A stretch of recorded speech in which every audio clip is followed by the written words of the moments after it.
Olá pessoal, sou Fernando Genta, economista-chefe da XP Asset. Eu estou gravando esse vídeo para comentar a ata da decisão do Copom. Na semana passada, o Copom optou por manter a taxa de juro em 10,5. As projeções pioraram um pouco, então agora para o horizonte relevante, ou seja, o primeiro trimestre de 2026, a projeção está em 3,2 e hoje vieram os detalhes da reunião. Primeiro ponto, da reunião do Copom para cá, a reação inicial dos mercados foi ruim, então foi uma reação compatível com o Banco Central que não estava disposto a subir o juro quando fosse necessário, e o documento de hoje endereça essas questões. Então, alguns pontos que a gente chama mais hawkish, ou seja, um Banco Central mais preocupado com o cumprimento da meta. O primeiro deles, a projeção de 3,2% foi classificada como acima da meta. Num passado não tão distante, o mesmo Banco Central tinha classificado 3,2% como ao redor da meta e agora classificou como acima da meta. Segundo ponto, o balanço de risco.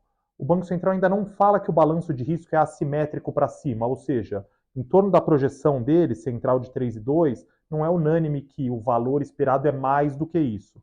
Mas todos os membros agora concordam que tem mais riscos para cima do que para baixo. Não necessariamente o resultado disso é uma inflação mais alta, porque mesmo que você tenha só um risco, que é uma recessão global, a gente viu ao longo dessa semana toda a turbulência dos mercados, que isso pode impactar aí as decisões do Copom. Mas hoje a maioria, ou melhor, todos acham que tem mais fatores, ainda que apenas vários diretores, na nossa contabilidade são 4 diretores, classifiquem o balanço como assimétrico.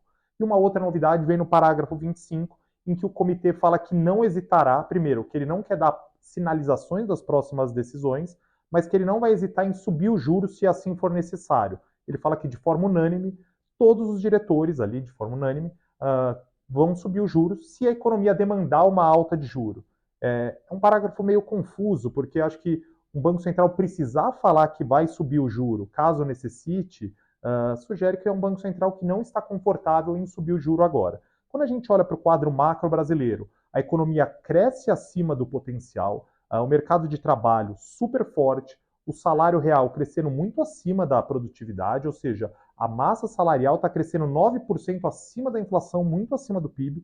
Em algum momento isso vai bater nas margens e a gente deve ter uma aceleração da inflação de serviço. O Banco Central vê isso também, tem esse diagnóstico, vê as expectativas de inflação desancoradas, vê as suas projeções piorarem, vê a taxa de câmbio continuamente se depreciar e manter em patamares depreciados, mas ainda diz que precisa de mais algumas reuniões para ter a convicção de agir na hora certa.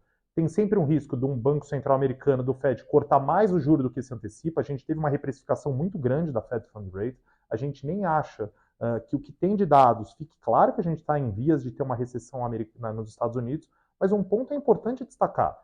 Sozinha, uma recessão nos Estados Unidos não é capaz de fazer o Banco Central aqui no Brasil não ter que subir juro. A gente tem N casos na história em que o Fed estava subindo o juro e o BC estava cortando, ou que o Fed estava cortando o juro e o BC estava subindo. Então não há uma relação mecânica entre os dois.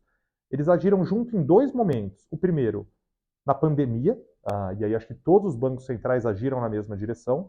E o segundo, numa segunda etapa da crise financeira, mas mesmo esse é um episódio elucidativo, porque lá atrás, em 2008, o Fed já estava cortando o juro pelo subprime e o Banco Central aqui estava subindo o juro. Ou seja, não tem essa relação mecânica. O nosso cenário base continua de alta de juro no Brasil, o próximo movimento do Copom é de alta.